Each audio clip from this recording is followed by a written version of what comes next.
Rasul sholat tahajud nggak ngebangunin Aisyah di sebelah. Waktu itu pas Nabi lagi ruku, Nabi lagi sujud, di tubuh Nabi itu kayak kedengaran ada suara tulang patah atau tulang kegesek gitu.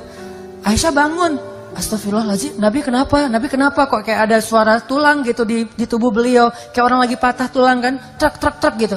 Nabi sujud bunyi, Nabi ruku bunyi. Akhirnya Aisyah kasihan sama Nabi, diusap-usap di sebelah Nabi gitu. Nabi lagi sholat diusap-usap. Begitu Nabi beres sholat, Nabi menghadap, assalamualaikum. Ada Aisyah di sebelah. Itu tuh bedanya sholat berdua sama sendiri. Pernah sholat ditungguin pasangan? Sholat tahajud ditungguin pasangan, dia duduk di sebelah.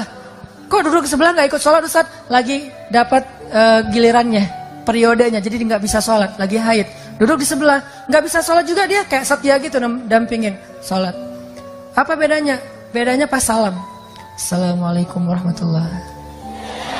Beda. Kalau sholat sendiri, assalamualaikum warahmatullahi. Mana sih? Gak ada siapa-siapa gitu kan.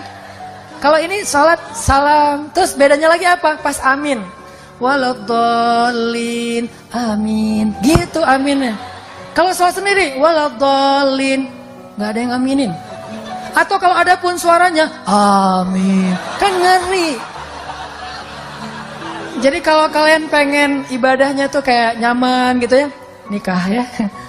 Balik lagi tadi ya. Jadi salah satu di antara ciptaan Allah yang kalau dilihat itu berpahala dan kayak gampang banget bapernya, lihat mantan, pasangan maksudnya. Istri, bukan lihat mantan. Lihat mantan di sosmed nggak boleh. Pakai akun palsu. Kok Ustaz tahu aja sih? Pengalaman. Enggak lah, saya akun cuma satu. Hanan_Attaqi, follow. Modus. Oke, jadi gimana sih caranya kita zikir, kita nyebut nama Allah tapi kerasa di hati? Salah satunya teman-teman coba sebut nama Allah itu yang sesuai dengan masalah kita. Jadi kalau kita ada masalah, makanya kita hafal beberapa nama Allah itu sesuai dengan masalah. Kenapa ada 99? Walaupun bukan batasan, karena nama Allah itu nggak terbatas kan. Cuman yang terkenal itu kan 99 tuh. Sama kayak nama Nabi kan yang terkenal itu 25 kan. Padahal yang kita kenal bukan 25 loh, 26. Ada satu lagi yang kita kenal, common, Nabi Khidir. Berarti kan Nabi bukan 25. Ada Nabi Khidir, ada Nabi Yusha, Joshua, ada Nabi Daniel. Nabi itu ada lebih dari 100.000. Cuman yang terkenal 25. Nama Allah yang terkenal 99, tapi nggak terbatas. Kenapa ada 99? Biar kita tuh kalau lagi ada masalah, nyebut nama Allah itu sesuai dengan masalah kita. Masalahnya hutang, nyebutnya apa? Ya Razzaq. Kalau kita punya hutang, ya Razzaq, ya Fattah. Kalau kita kayak habis diputusin, nyebutnya apa? Ya Wadud, ya Sami'. Kenapa? Orang kalau habis diputusin kan pengen curhat kan? Curhat sama teman, kadang-kadang kita baru buka curhat, dia curhat balik. Gue pengen curhat nih. Kenapa? Gue habis diputusin. Ya laki-laki emang semuanya kayak gitu. Gue juga kemarin diputusinnya dengan cara yang panjang. Padahal kan kita yang mau curhat. Kenapa dia curhat duluan gitu kan? Yang lebih parah lagi, kita curhat lewat telepon. Dia dengerin loudspeaker. Udah gitu dia ngapa-ngapain, pergi ngapain gitu. Kita ngomong sendiri gitu kan, garing gak sih? Ngomong sendiri kita kayak udah bersemangat banget. Dia baik banget loh, dia mau dengar curhat gue. Ngomong panjang lebar. Terus lama-lama kita curiga, kok diam aja sih? Lu masih ada gak sih? Akhirnya dia lari dari dapur. Oh iya masih ada. Terus balik lagi. Ini itu manusia, dia bukan Sami'. Apa arti Sami'? Ini terjemahan mainstream. Saya tuh nggak suka mainstream, saya pengen yang sesuatu yang baru. Tajdid dalam pemahaman. Terjemahan Sami' secara mainstream, maha mendengar. Apa sih maksud maha mendengar? Kalau menurut saya, Sami' itu bukan hanya maha mendengar, maha betah mendengar curhat. Itu Sami'. Allah itu kalau dengar kita curhat, nggak pernah bosan. Allah itu kalau dengar curhat dari kita tuh nggak pernah dikasih limit. Kamu punya batas waktu 5 menit aja deh. Soalnya yang curhat kan banyak nih. Hamba-hamba semuanya bermasalah lagi pada galau nasional gitu. Ya udah kamu curhat 5 menit aja. Enggak, kita boleh curhat sepanjang malam. Begitu kita angkat tangan, Rabbi, Allah langsung mendatangi kita. Abdi, hal laka hajah? Kamu butuh sesuatu hambaku? Hal min taib, kamu pengen taubat hambaku?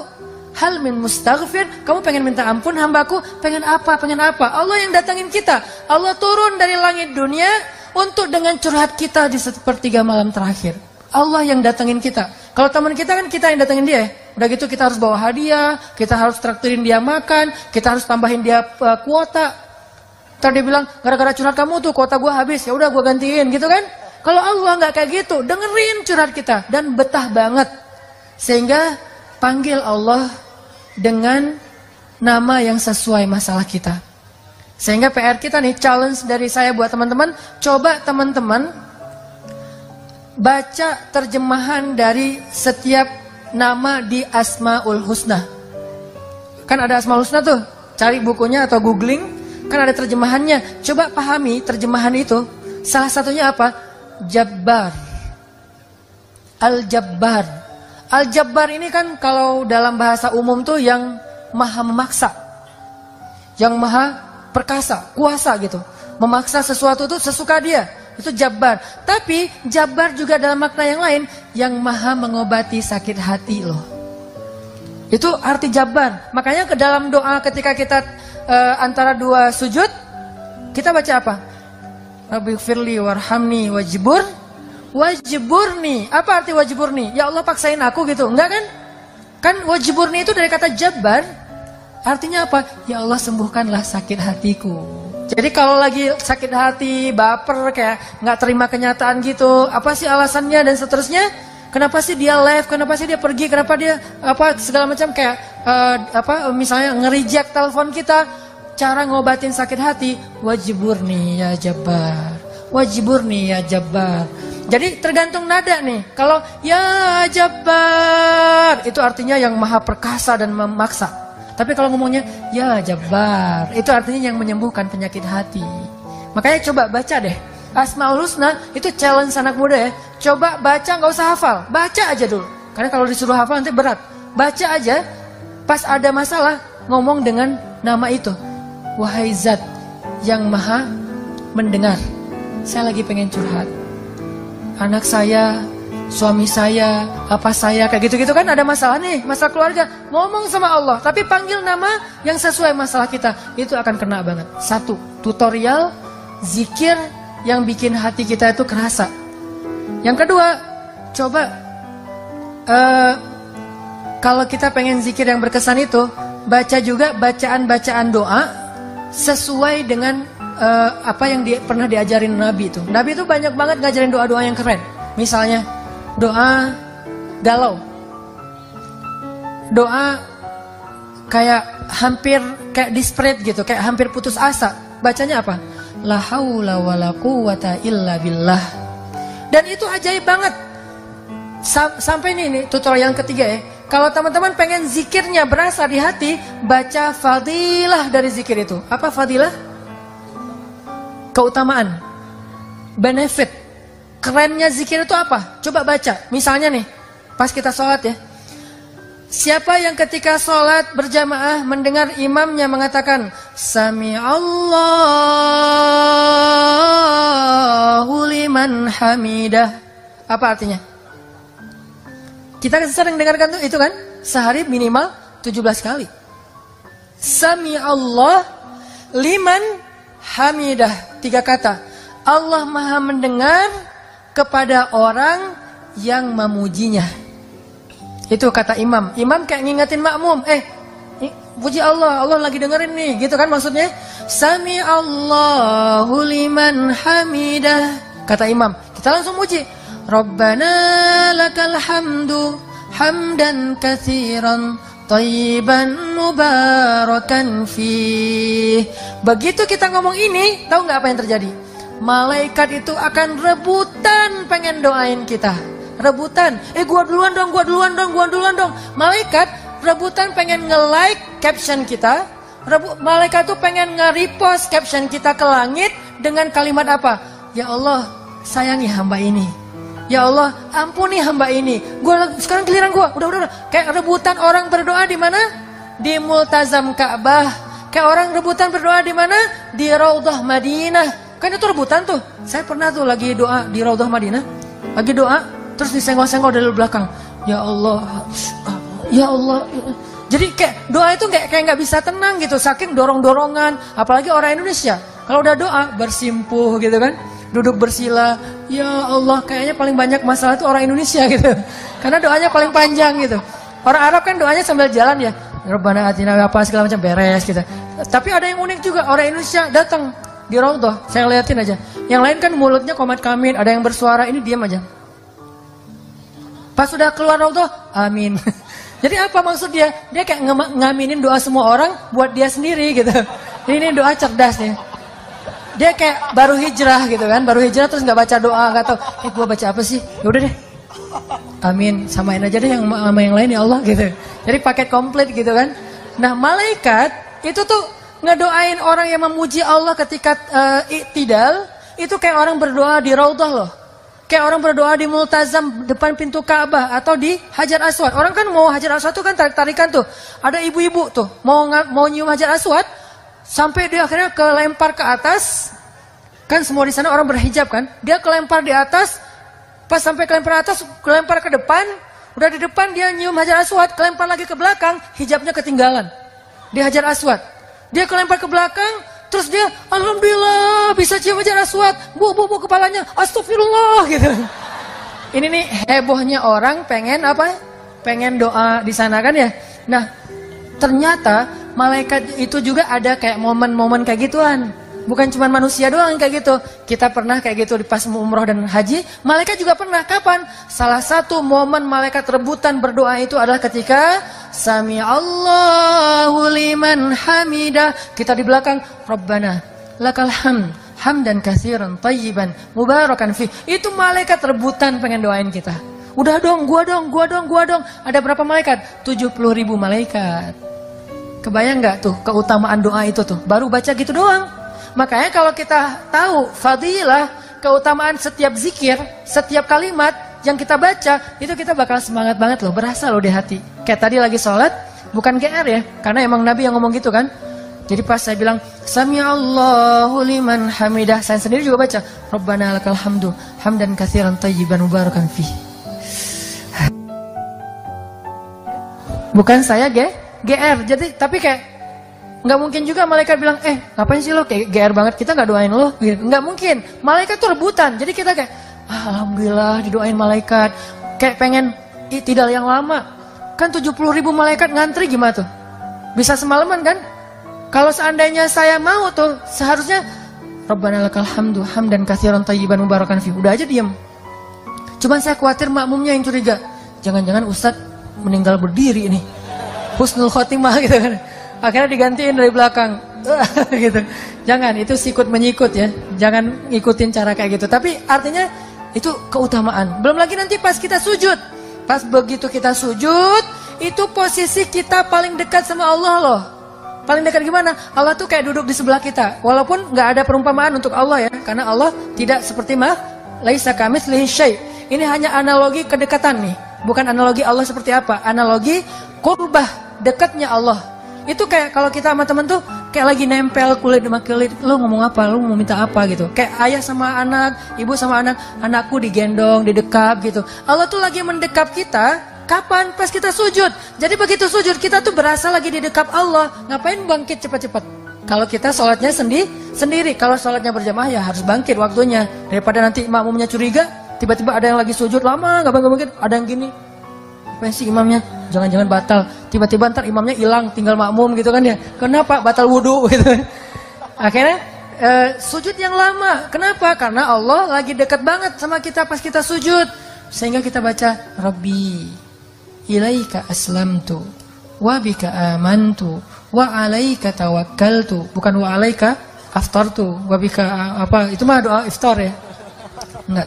Ini artinya teman-teman 3 itu ya. 1, hafal Asmaul Husna. Kedua, hafal doa-doa yang diajarin Nabi, diajarin sahabat, diajarin ulama. Boleh nggak Ustaz doa kita bikin sendiri? Boleh. Selama itu baik. Kok boleh Ustaz? Berarti bid'ah dong? Nggak bid'ah. Emangnya di zaman Nabi itu ada doa tentang ujian nasional nggak? Terus kalau anak kita ujian nasional doanya gimana?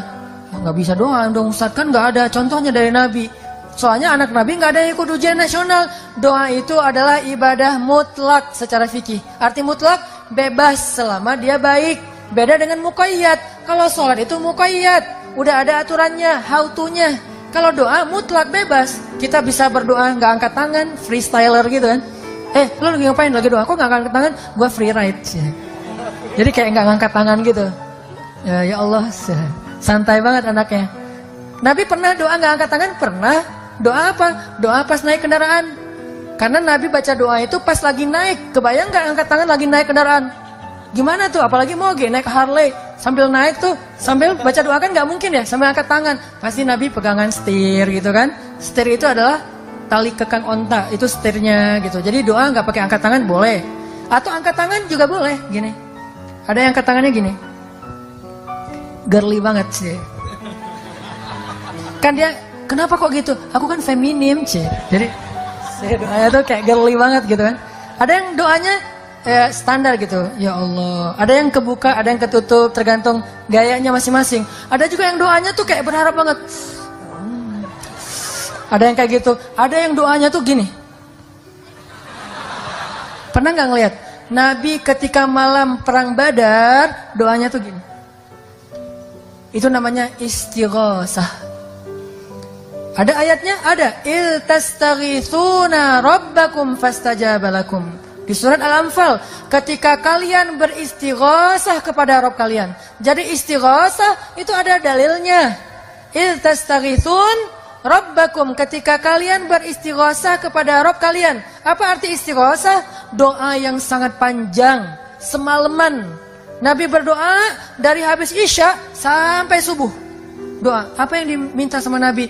Ya Allah, menangkan kami besok. Ya Allah, kalau kami besok semuanya terbunuh, nggak ada lagi orang yang akan menyebut namamu di muka bumi. Saking Nabi berharapnya, Nabi mengangkat tangannya setinggi mungkin sampai jatuh syalnya Nabi diangkat lagi sama Abu Bakar. Jadi kita bisa berdoa dengan cara itu. Bisa juga, ya terserah sih. Kalau doanya misalnya kayak, ya Allah besok saya mau ujian gitu ya. Ya Allah saya mau kerja. Kalau udah kayak gini, jodoh. Ya Allah. Nah, yang paling tinggi itu bab jodoh ya. Biar cepat diijabah gitu. Ya Allah besok saya mau menghadap calon mertua yang berkumis tebal. Dan dia kayak serem banget gitu. Ngomong sama Allah. Bisa angkat tangan. Yang ketiga caranya gimana? Doa dengan nelunjuk. Nelunjuk ini bukan ya Allah harus loh ya, bukan.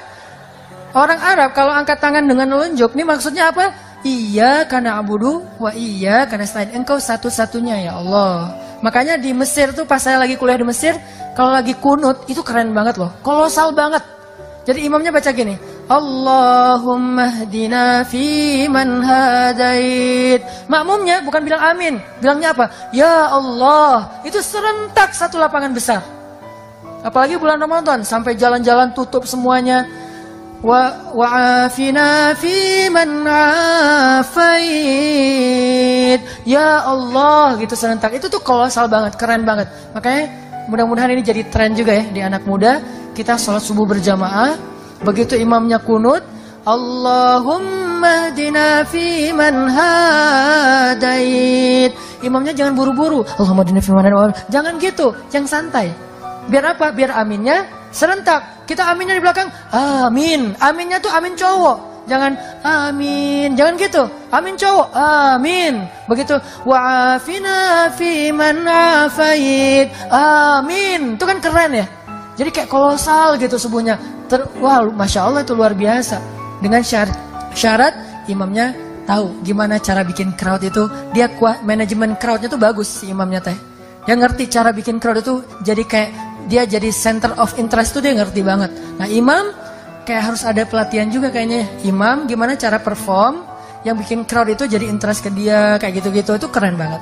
Sehingga mudah-mudahan ini jadi kayak kebangkitan Islam dimulai dari Indonesia. Karena kata Nabi di akhir zaman kebangkitan Islam itu datangnya dari timur. Dan yang paling timur mayoritas muslim terbesar di dunia itu adalah Indonesia. Dan Indonesia punya harapan untuk itu. Kenapa? Di mana-mana dalam sejarah selalu kebangkitan itu dimulai dari anak muda. Termasuk Islam di zaman Nabi. Ketika awal Nabi berdakwah, 90% orang yang pertama masuk Islam itu syabab, pemuda semuanya. Dan Indonesia mulai tahun depan akan menjadi negeri dengan mayoritas penduduknya anak muda.